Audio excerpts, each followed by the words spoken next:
Hi there and welcome to today's video where me and my brother are going to be building a shed in his yard, and you can see the finished product here, which we're both really happy with. And here's a little bit of the timber that we're using just to get started. We do need to get a bit of cladding and some 2x2 as well, but I've got to say this is a really fun project. I really enjoyed doing it with my brother. It was a lot of fun, and I think if you're planning on doing something similar, this should be really helpful. So what you can see me doing now is just marking out on the floor. This is just to show where our base is going to go, and I'm just making sure that those front corners are nice and square. Following this, I'm going to proceed to cut a couple of pieces of timber for the front and back of the base, and once these are laid next to each other, I'm going to mark them out with marks for where we're going to attach the joists. So these are marked at 400mm centers, and we also needed to get a little angle here at the back because this back wall runs out. It's not in line with the front of the shed, which is one of the reasons my brother actually wanted to build this rather than just buying one from the shop, because he would have had a bit of a void behind the shed. So that angle there is for the cuts on these joists, and what you can see happening here is my brother is measuring. He's giving me the measurements and then I'm cutting them and passing them to him while he lays them in place. And following this, my brother's just going to fix them here with the nail gun, 2 nails either end to hold this all securely in place. Obviously, if you don't have a nail gun, you can screw this. That's perfectly acceptable. 2 screws in either end will do exactly the same thing. And I just want to show you how this looks now, and also show you how much this back wall runs out, because I think the angle that we were looking at before doesn't really do it justice. So you can actually see there from left to right, it's quite a big discrepancy. And had my brother just bought a shop bought rectangular shed, it would have left a big void behind the shed, which would have been very wasteful. So once we were happy with this, you can see what I'm doing now here is I'm leveling the base out, and the reason for this is my brother's yard is very out of level. So it runs kind of from that back corner there right to that front corner. You can see there's a good couple of inches out there. This was pretty straightforward. We just used a few pieces of timber to prop this up, and then we came up with this sort of leg system that we're using here. So this is just offcuts from when we actually constructed the base. And what we're doing here is we're just fixing them into the joists with 2 screws, and we actually added 4 rows of these. You'll also notice they've got kind of a black material around the bottom, and that is DPC. And we basically made these, I suppose you'd call them shoes or socks even, for the legs. And the idea here is we didn't want water wicking up into the wood, so we decided to protect the bottom. Following this, we proceeded to add the surface to the floor, which in this case is 18mm structural OSB. So very simple here. The front there is nice and square, as we mentioned before. So this was just a case of ripping a little bit off the front and then fixing it down in place with screws. And then we had a little angled cut there at the back, and we can save the other half of that and use it again for the roof, because obviously the cut is going to be exactly the same angle. But there you go, this is what it looked like once we were finished. Lovely and square, nice and level. And if we just look underneath there, you can see those legs doing their job, and you can tell that they're going to be nice and protected from any moisture due to that nice bit of DPC on the bottom. So the next job here is to start building the walls. And what you'll notice is I'm actually using a different timber here. This is 2x2, and the reason for this was very simple. It's just a lot cheaper, and we decided, this is a shed. 4x2 for the size of the build, it's a little bit overkill. 2x2 is still more substantial than most shop built sheds are going to be using, so we decided to opt for that. And at around £2.50 per length, it is a lot cheaper than using 4x2. But the process here, very much the same as the base. We have the top and the bottom rail, and then we are separating these uprights again at 400mm centers. And my brother is doing exactly the same thing here with 2 fixings in either end with the nail gun. And again, if you don't have a nail gun, by all means, just screw this in place. So at this point, we'd done the side wall. We also did the back wall, and then we put them in place just to see exactly how that would look. And then we actually took them down to clad them. And the reason for this is very simple. Obviously, we're building these 2 walls up against existing walls. So if we'd have fixed them in place, there would have been no chance of us fixing the cladding in situ. So we just had to build this on the ground. So again, I'm cutting, my brother's fixing, and what he's doing here is he's starting from the bottom edge and working his way to the top. Now what I will say is the first piece of cladding that he put on overhangs the bottom by around 50 millimeters, and the reason for that is we want to overhang the base. We don't want to be coming flush with the base because that would give a little bridge for water to travel in under the walls onto the floor. So by having an overhang, we're going to completely mitigate that and stop it from happening.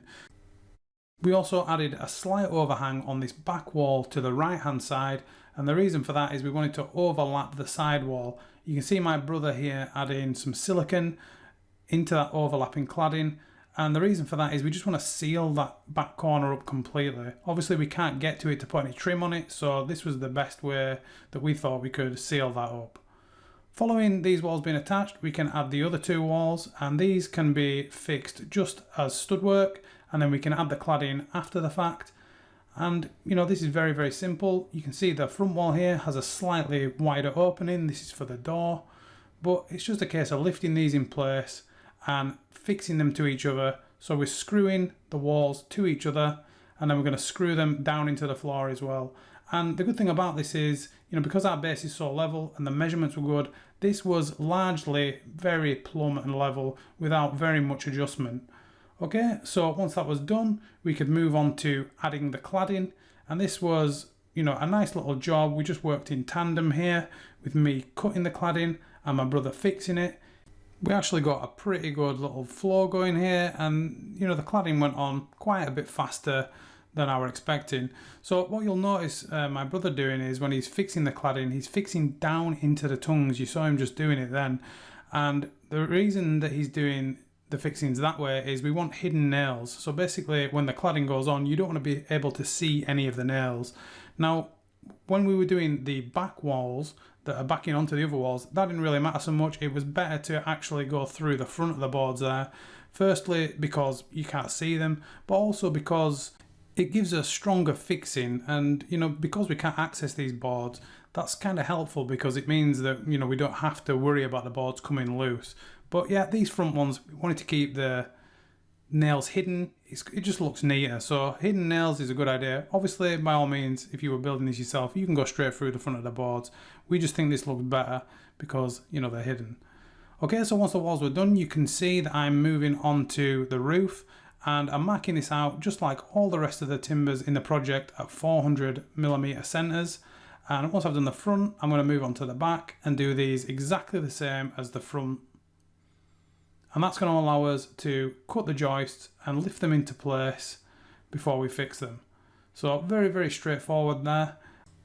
And once they're in place, we can proceed to just adjust the fronts here just to make sure they're all overhanging about the same length. And what I'm going to do here is I'm going to add a string line on, and I'm going to fix the front left and right joists, and then I'm just going to line the others through with that string line. That's just going to ensure that they're all exactly the same on the front edge there. So to fix the joists, I initially just used a nail just to hold them in the exact position that I wanted them, and then I proceeded to add a screw at either side, spiked down through the joist into the wall plate to fully secure them in place. Once this was done, you can see that we've added a row of noggins here, and then we lifted up some more of our structural 18mm OSB to start forming the roof. Very simple again. The roof was perfectly square here at the front, so it just meant ripping a little bit off the side, and this was easy to fix in place. Then we used the offcut from the angled floor cut, and that gave us our piece for the back with very little waste. Once the roof surface was complete, we proceeded to add some fascia and soffit here. So the soffit is actually a little rip down piece of cladding, and the fascia is a little rip of the leftover OSB, and we proceeded to do that all the way around. Following this, my brother jumped up onto the roof to do the felt, and he actually made a little bit of a mistake here by starting from the front rather than the back, so he had to kind of bodge this, but the end result was exactly the same, and the roof ended up looking really good, as you'll see in a second. So he's just overlapping here, and he's using blackjack to seal those joints, and you can see he's used these clout nails that are just going to hold the felt in place, and these also form like a waterproof barrier, so the holes where the nails go through shouldn't leak. While he was doing this, I was down on the floor and I was building the door for the shed, and this was another really simple job. So what you can see here is I've got 7 pieces of cladding laid out, and I've actually glued these with some strong wood glue, and we clamped them up for a few hours to let the glue go off.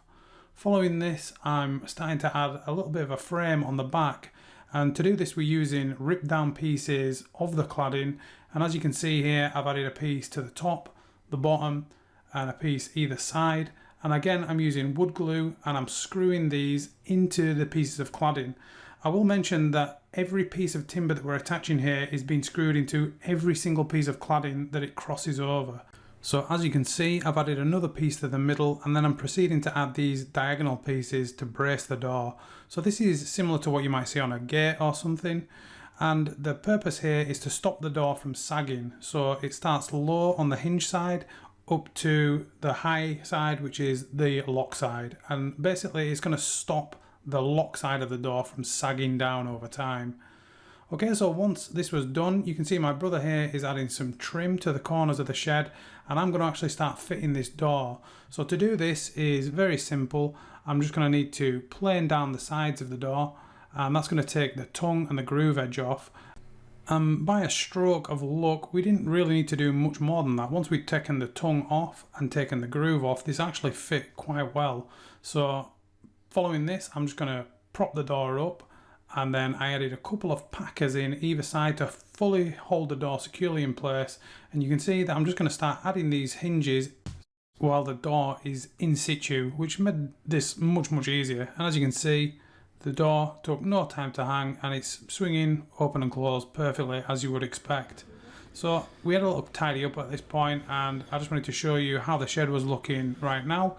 Obviously there's still a couple of little finishing touches, but you can see at this point it's looking really quite respectable, and you know, I'm really happy with the progress at this point.